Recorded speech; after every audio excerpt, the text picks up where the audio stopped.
Hi, I'm Ojama Black. Salutations, I'm your Ojama Blue. Sup? I'm Ojama Yellow. And we are Team Ojama. What's up, duelists? We are Team Ojama. I'm Ojama Yellow with Ojamas Blue and Black, and we're going to be talking about the new Banlist. Yay! Finally came out. As well as new ruling changes for end of match procedures. Yeah. But yeah, first we're going to run through the ban list quickly. The first victim, banned Astrograph Sorcerer. Thank you. Unnecessary. Well, I don't think necessary, but then it was necessary to a point. Yeah, I guess is right. Because there's other stuff that needed to be hit too, with regards. Yeah, just the Astrograph being able to just loop it constantly with Electromite was causing some problems. So yeah, being a banned, I mean, maybe limited would have been better, but I think banned was probably a good option. Ban is a yet effective hit. Yeah, well, I think the banning was a little on the heavier side, but then kind of like the safe side too. It's the safer ones of the two. Oh yeah. Next victim is our old friend Masterpiece. Bye bye, Masterpiece. No more of your tributing BS. Yeah, no, thank you. I will definitely not be missing Masterpiece. That is for sure. Oh my god. Well, definitely. How does that realistically alter the deck? Is mostly based on its power level. Masterpiece was the strongest monster, as well as their ability to disrupt. Utilize basically the mechanic of being unaffected, so it was like a very strong towers in its own right. So yeah, the hit was good. It was good. It was good. Yeah. All right, next one, Phoenixian Cluster Amaryllis. Poor plants. Yeah, the plant. Did it need to be hit because due to the current meta, but it was a foreseeable hit because plants have an FTK which utilizes this card all the time. Yeah, so in this ban list they really focused a lot on FTKs because there was a lot of FTK wins in regionals and I think it actually won. There was YCS, one, right? Yeah, there was a YCS for FTK one. Yeah, exactly. So it was definitely a preemptive hit, but look out the list because realistically that kind of tells us, it foreshadows that we will get our plant link monster actually. Yeah. That's a good point. Exactly. And next one is poor Supreme King Dragon Starving Venom. Necessary. I know it was necessary. It was a very that monster is too strong. It was a very surprising hit because everyone thought they would hit the what was it pronounced? Lyrical Lyricist monster that burns. No, the Lyral Lusk. But I thought this is probably a smarter hit because anything that really copies effects is always kind of dangerous in the game, especially in the graveyard. Because people would even not use the burn effect. People would usually just copy Electromite and just do the Electromite effect again, which was just... Yeah, it allowed you to loop Astrograph like 6 times as a potential. Yeah. So that's where we kind of come to, or at least I come to, like a kind of a weird decision on if Astrograph was necessary to ban now that they don't have 6 copies of Electromite available at all times. That's true. So... But once again, it's errors on the safe side of things, so I think it was fine. It's fine that they did it this way. It's also very smart because even though Nightingale is ultimately the problematic card when it comes to FDK and burns as well as a whole, the concept is that Nightingale is the first card that burns you, and then it's cards like Tyrant Neptune and Starring Venom Dragon that finish you off. So, yeah, if you kill off the finisher, then yeah, sure, you could get the Nightingale to burn you, but then you're not going to die. You're not going to lose that game, you know? Exactly. Okay, last monster to join the band club is Ancient Fairy Dragon. Makes you sad. But as a former ABC player, yeah, I bet that would. Yeah, it needed to go though. With links being a thing now, Ancient Fairy Dragon has led to some ridiculous combos. Especially with the new Nightmare support, with Ancient Fairy Dragon added to the mix, it just would make some extremely unhealthy boards, in my opinion. I mean, it wasn't really even the field spell thing that really made it bad. It was the fact that it could special summon something, per turn. Or, that was the main enabler, I guess, is the main issue, I guess. Especially with Nightmare being out and Links being now more universally acceptable in decks as a whole. So yeah, fine hit. In my opinion. Okay. 2 spells also on the ban list. First one is Rank Up Magic Argent Chaos Force. banned. I was actually a little bit confused on that hit until I actually read the. Yeah, it was because of No, actually, Zexal, the Zexal lock. Oh yes, that's right. Because you can add it back to your hand instead of drawing. Yeah, and then so you could just continue making the Zexal lockdown, and yeah, we know lockdowns like that are not fun. Yeah, they're just not. Unless you draw into the Forbidden Chalice during your turn when you draw for turn. When you draw it. Yeah, otherwise, you're just kind of, you're boned, basically. And last one is grass. That grass is ass. weird. Yeah, I mean, I'm kind of upset that I got hit, but at the same time, with how the game has progressed and how many endeds there are in graveyard decks now, I kind of think it was a good hit, because it's kind of an auto-win card now, especially if like dinosaurs and everything else, like plants, it's just kind of ridiculous. Well, that brings the question realistically on now 60-card decks. Now that grass is gone, now because grass is solely gone, does that dampen 60-card decks to... Well, will we see it, I guess? I think we'll still see it, but it will definitely shrink. It won't be as popular as it was before. It won't be as versatile, I guess would be the right word. It'll be more of like the plant, zombie, white sworn, dinosaur decks, like of all those like 4 engines put together, more so than anything. Well, I mean, like, it kind of was already. It was just that you could get the grass, I mean, like, it does put instead, when you hit this card, actually, you hit 4 cards in the deck, actually. You hit grass, and you actually hit left arm offering. Yeah, so there's 4 cards now. Exactly. So, in a way, it actually does damper a lot of 60-card decks. It brings them out more than just one, So, it's fine. Like, I don't miss it. I wouldn't care regardless, I guess. I never faced as many 60-card decks as you did. Yeah. It's more Ojama Black's thing. So. Yeah. Now to the limited. The first limited, which is actually off the Forbidden List, is Dynamite Knight, the true Draco fighter. Yep, and when they lose Masterpiece, they get 1 more Dynamite. And I guess it kind of goes to show that, you know what, this is not saying, hey, Dracos, You're not dead yet. You're not dead yet. We're just giving you something small back, I guess. Yeah, it's kind of like a small, like, here you go. I mean, you have a searchable way to get their Apocalypse and their Return now, which is nice. But this is set at that turn, which is nice. But it's just more of it just seems like it's going to be more of like a Floodgate deck more of anything now in a stun deck. Even more so than it already is? Yes. I know, that's what I was thinking. How much more Just without the disruption, it's just going to be super stunny. Exactly.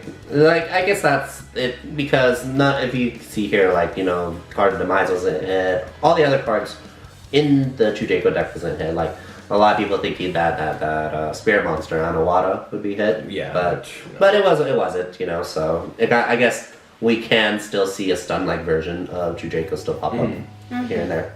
So, yeah. Then the next limited monster is Gem Knight Master Diamond. Yeah, necessary. Yeah, the Gem Knight FTK was pretty scary to say the least. I actually played against it my first time a few weeks ago, and it's extremely scary if they go first. Because all we need is usually just 2 monsters, and it's really relatively easy for the deck to do. They play so many ways. They play like Unexpected Dies, they play Rescue Rabbits, they play the Plane Engine, they play everything to make sure to get out their combo. So they make the Link monster, basically they already have it at that point. And all you need is Lapis and 2 diamonds, and you basically have game. Well, that's the thing. It's a 3-card combo that actually one of them is searchable, and like everything else, they just need like 1 gem monster, anything like that. So it was a fair hit, because the thing is that a lot of people were suspecting that Lapis Lazuli would be hit. But as a Gem Knight player myself, if you hit Lapis Lazuli with the current Master Rule set, Gem Knights cannot OTK you. Now with Master at 1, now they can't FTK you, but they can still OTK because, you got limited to 3 monsters that can still attack you with big numbers, but they can't finish you off necessarily, at least not as oppressively as they do now.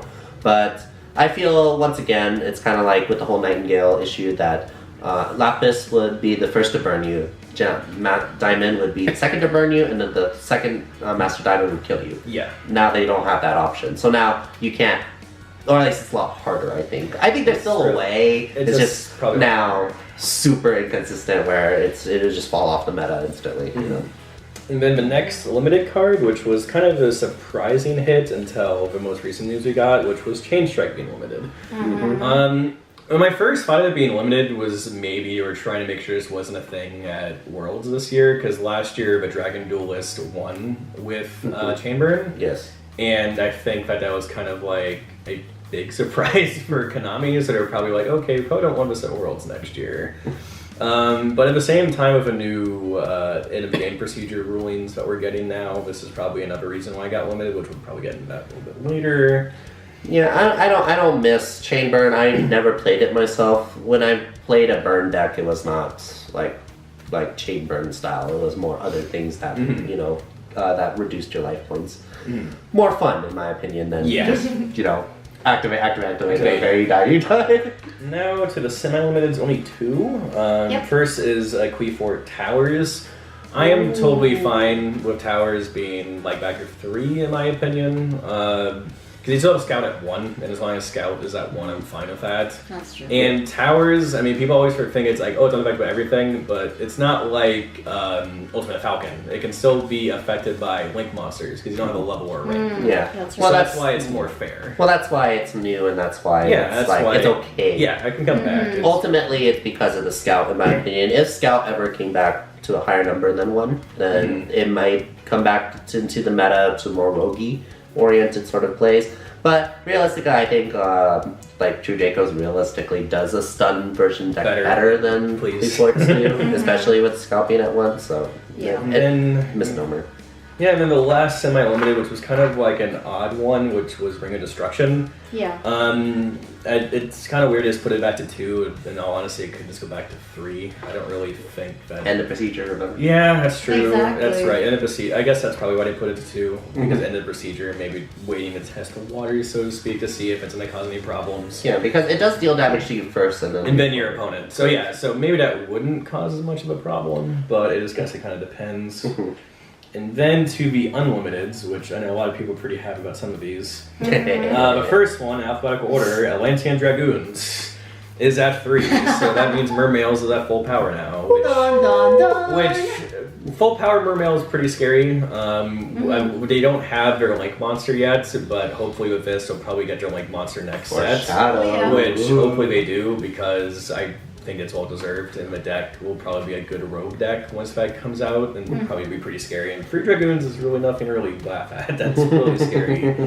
And then the next one is Grand Soil. Yeah, it's getting eroded in a special edition. Hard ones per turn. Yeah, the hard ones per turn in Flames versus Destruction, which is not even good anymore. So that's why I can come back to 3. It's not going to do anything at 3. Then Ignis Heat is at 3 now instead of being limited. So basically, True Jacobs lost 3 cards from Masterpiece, and I assume they got 3 back. Got 3 back, which is fine. I mean, now you don't have the disruption and immunity, which is fair. I mean, now your strongest monster is at 28 with the field spell. Hey, unless they decide to play the True Draco Combatant. Yeah, which... Metaltron requires 3 tributes. It's just not that great. Oh, God. Well, next is Mathematician, which is officially off the list, thankfully. Yay!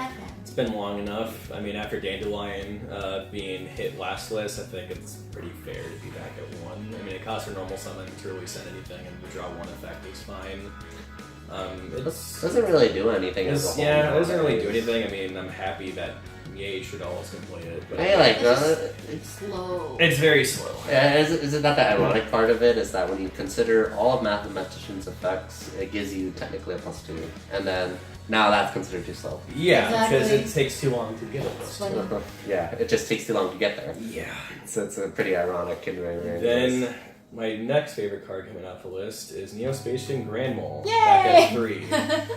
It didn't need to be limited for so long. Heroes players rejoicing. Well, you can do the stupid combo of just doing shrink on it, and then doing DNA surgery to make it into a machine, and then doing machine do summoning 3. That combo's broken. Oh yeah, totally. A 4-card combo. A 4-card combo with 3 search when all of them can't be searched. I know. Yeah, but brokenness. Janky. Yeah, it's fine. 3. It's not going to cause any problems. Yeah, no way. And then the last one at 3, which I'm actually interested to see how it goes, is Compulse back at 3. Huh. Yeah, Compulse evac device is at 3. Paleozoics rejoice. Sole. Now they have Torrential at 3, and they have Compulse at 3 now. And Bottomless and at Bottomless 3. at 3. So now All the the good removal. traps at 3 now. So the 1-for-1 removals, they thought now that's like, you know what, it's okay. It's Let me have fine. 3. It's okay. It's fine. Wow. It's not like we're stopping special summons dead in their tracks. Like No, Vanity's it's- Emptiness and Maxi. No, they're just giving more options Exactly, now just for to remove Yeah, stuff. like, because Compulse can be played in a lot of different decks. Like, Trickstars can play that at 3, which is fine. Well, now they're giving more targets Yeah. for Lilith Limit. Yeah, that's true also. Lilith can So. definitely search Compulse now, which is pretty scary. But yeah, that's it for the Forbidden and Limited list. Well, what do you think, Ojama Black? Overall, I think it's a pretty good list. I mean, I have some minor, like, emergency compliances wishes, quote unquote, that they wish to have Right. done. Like, maybe, like, limit terraforming, or at least semi-limit terraforming, because I feel like, in all honesty, it shouldn't still be at 3. Well, semi-limiting wouldn't even matter. I know, you have but to limit like, or band at least do something. Like, and then maybe Scapegoat. I mean, I know there's being a reprint, it's being reprinted in Dark Saviors, which is interesting as a super. But at the same time, I don't know if it's really the healthiest to be at 3 for as long as it is, especially in Link format and Nightmares running around. So I don't know if it's really the best thing to keep at 3, so I'm kind of weirded out that it's still at 3. It should be at 2 or 1, or maybe banned. It's just kind of ridiculous in Link format. Well, I think that's like the core problem, I guess, with Scapegoat is just that it is automatically on Link 4, realistically. I mean, at Link 4 is Link ladder if you're with your Nightmares, which is ridiculous. Then the only other like weird things that should be off the list, in my opinion, like we just got the Insector Link monster, and for some reason, Dragonfly and Hornet are still limited. It's like you're not gonna do anything, just take them off the list. Nothing will happen. A few people might get a few wins in like the tournaments with it, but it's not gonna do anything. It's just Even tournaments, I think even local. yeah. I mean, people might just be surprised, like, what the heck does this deck do? That's basically it. Or like that's the thing. I just feel like a lot of these cards. I mean, even Book of Moon. Like Book of Moon probably should be at 3 by now. It's Because just there are all these monsters that have Book and Moon effects. yeah. There's always lots of Why Book is of Moon Book and Moon effects. so It's just Book of Moon. It's just more compulsive in my opinion. It just isn't really gonna do anything at 3. It's just gonna be giving decks more options. Yeah, we'll see. We'll see how it goes. I think the list was alright. It wasn't bad. It wasn't particularly great, in my opinion. But then again, in order to make a list good, in my opinion, you have to release a lot of good cards, or at least a lot of, I feel, cards that are necessary for certain older decks in particular to come back into view, into vogue, so to speak. Insectors was one of them, you know. Shadal Construct, you know, she just come back. I mean, like, why? At 1, you're not. I don't think you're going to do anything. What else? Spellbook of Judgment? Hell no. I mean, we just got. Speaking of like the new Link monster, we just got the Wind Up Link, and Yeah, I mean, again, the whole argument of like we can have Hunter, we have his Minities, or you can have both. Which I mean, I do agree, but I think Zen Minities does help the deck better than Hunter does. So I mean, give us back Zen Minities and Ban Hunter, so the deck can at least somewhat be a little bit more fun to play and a little bit more competitive, quote unquote. Yeah, I mean, there's just plenty that could have come off the list, but I think in general, TCG just doesn't do so because of, you know, it's like, why bother, sort of a thing, Exactly. right? Yeah, and I don't think that's a great mindset, but I mean, you know, I'm more casual than I am competitive, so that's just being selfish on my part. What do you think on Jama Yellow? I'm just sad that my favorite limited cards didn't get semi-limited, like Dark Destroyer and Ultican Hawk, since we have Kim and Falcos, and good old Macrocosmos and Dimensional Fissure. But yeah. Be back at 3. That's the main thing, the main wants, so to speak. Yeah, but the list isn't bad. Yeah, It it's wasn't a pretty as safe fun list. as last time. Because last time we got Monster Reborn and Psalm Judgment. It wasn't I was as like, explosive ooh. or like crazy as the last list. Exactly. Well, especially since we're getting to like national seasons and world seasons. so to Oh, speak. yeah. I mean, Yeah, like, they I wanted This has to be a to. little Be more. safe. Yeah, it can't be Conservative. they can't be as explosive as like, you know, Like it would be in like September or something like that. You know, Yeah, anything after Worlds. We always expect this after Worlds at least. All right, moving on. We actually have a new end of match procedure changes that are coming into effect on June 1st, and it creates a lot of controversy actually. Yeah. Basically, the concept is that at the end of time, which is 40-45 minutes depending on the regional, the match ends literally. Like you need to the both players at the end of time need to figure out who wins and who loses. The core concept with this was that, from my perspective, is because a lot of times matches went past time, like over 20 like minutes, an hour maybe. Yeah. So overall, I feel it's kind of a little necessary from a judge perspective. But let's go into further detail on this. Basically, at the end of time, if the match is still going on, as I said, you need to figure out who wins and who loses. So if two duelists, if duelist A is in a match with duelist B, and they currently are in game 2, that means somebody won. So let's just say duelist A won the first game. At that moment, no matter what happens at the end of the phase, after they finish that phase, I believe, duelist A automatically wins. Yep. Yeah, there's no ifs, ands, or buts about it. They just automatically win. If the game is tied 1-1, then basically what happens is... Hold on, let me double check here. Yeah, just making sure. That's a lot of stuff. Actually, yeah, it is. But basically, if it's tied 1-1, it's considered a draw. Unless there are special circumstances, like if the duelists had more game wins during the regional or the tournament. Let's just say that it was round 3, and then a duelist A had 2 wins, and then duelist B had only 1 win, and they went into time and they're matched 1-1, so they're on game 3 right now. Duelist A would win because he had more game wins than duelist B did. So it kind of heavily favors you doing well in the beginning of the game, I guess. So it gives you a clear advantage as a whole. So it makes draws a little bit easier to perform. There's mixed results on it. What do you think, Ojama Black? I'm very mixed on it. I mean, I was at regional in LA recently, and there were times where there was in round 8, it lasted for almost an additional hour.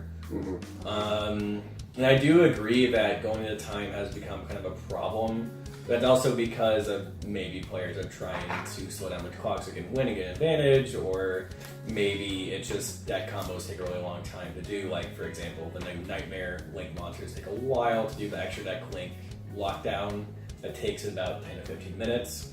So you take all that into account, it could cause a lot of people to go into time, which, yes, I do think is unfair for certain duelists to have that situation happen to them. But I think, even though I'm not a huge fan of this rule being implemented, because I think some people will try to maybe do scummy things, like, oh, my main phase is going to make Cowboy for game and just stall for doing that, which isn't really the best thing in the world. But at the same time, I'm hoping that judges have enough leeway to basically give draws on the spot. If, like, let's say 2 duelists are arguing and having a really heated debate, then I really hope the judges actually have the power to just give them a draw on the spot, instead of like having the main judge come over and wasting them more time and just causing them more problems. Yeah, I think I definitely agree on this sentiment, because the thing is that when 2 players, in particular 2 competitive players, they are forced to either concede a win, a loss, or a draw, no one wants to do the draw. Nobody wants, because the way how Swiss rounds work, you only get 1 point, in many ways, in many people's eyes, that's considered a loss anyway. So a lot of people just want to fight for that win, and it may cause a lot of heated debates, it may cause a lot of time factors to go into account. Especially in like big regionals where it's like, over like 500, 600 people, there's going to be like over 100 people, that want to fight for the win. And as Ojama Black has stated, I feel like if they implement a little bit more power to the judges to be able to say, you know what, you both get a draw no matter what, to be able to settle things before things possibly get, particularly nerd violent, So I think that would be best. But none of these rules are like totally been cemented yet. This is just what's what they put in until June 1st. Yeah, June 1st is when it's to be implemented, so they might, who knows, maybe they'll like advance the rules or like make some minor changes to them. Who knows? It's just. But this is what we've got so far, and I feel that it's a little unfair in certain ways, like as Ojama Black has said, that like, you know, you can just cowboy for game, or trick stars have a little bit more advantage because, you know, they burn you on the first touch of your card. So, you know, so it's like they have a more advantageous win when going into time, which I feel that maybe in a weirdly like sadistic sense, that's a legitimate strategy for Trickstar players to do. Become more popular now because of that. Yeah, so I mean, like, it would be very scummy. It's not like something I would like to face when it comes to other people, players, because, you know, I like to have a little bit more fun. But like, it's possible that people will fight over this and then do these kind of things. All for, like, I guess the greater good, and I do believe that it is fair to do this, just as long as it's not an end-all be-all sort of a thing. They keep an eye on this procedure and make changes as necessary. Exactly. So, Ojama Yellow, what do you think? I think it's very stupid, and it was just a hastily made up rule just to solve the issue of games going into time for that long. But yeah, hopefully they do make adjustments to it. We'll see what happens come June 1st. Come June 1st, yeah. When is actually LA Regionals? LA Regionals is... May 26th. It's like May 26th, but then there's one in San Diego, I believe. Was it June 2nd? I believe it's June... Yeah, I think it's, June 2nd. Oh, wow. So it's the day after the rule is implemented, and it's not as big as LA. It's around like 200 to 300 usually, so it's still a large number, but not the 500 to 600 to LA. So yeah. It will be interesting to see how it goes, because I'll at least be there. Maybe Ojama. I'll be there. Yeah, most likely. So we'll see how that goes, or maybe there'll be some nerd fights happening. I want to take a camera and record this. Well, you guys gotta record it for me because I'm working both days. So. Yeah, oh, so man. yeah, we'll definitely see how it goes. I'm more on the fence about it more than anything, but I guess that's like it's like totally negative, neutral, and I guess I'm for it. I mean, It's like it's stupid. Why else do you think freaking Sparks is being sold for $40 now and Okazi for $10? Like, are you kidding me? Cards. Yeah, Next Hirotama. yeah. And next one for draw.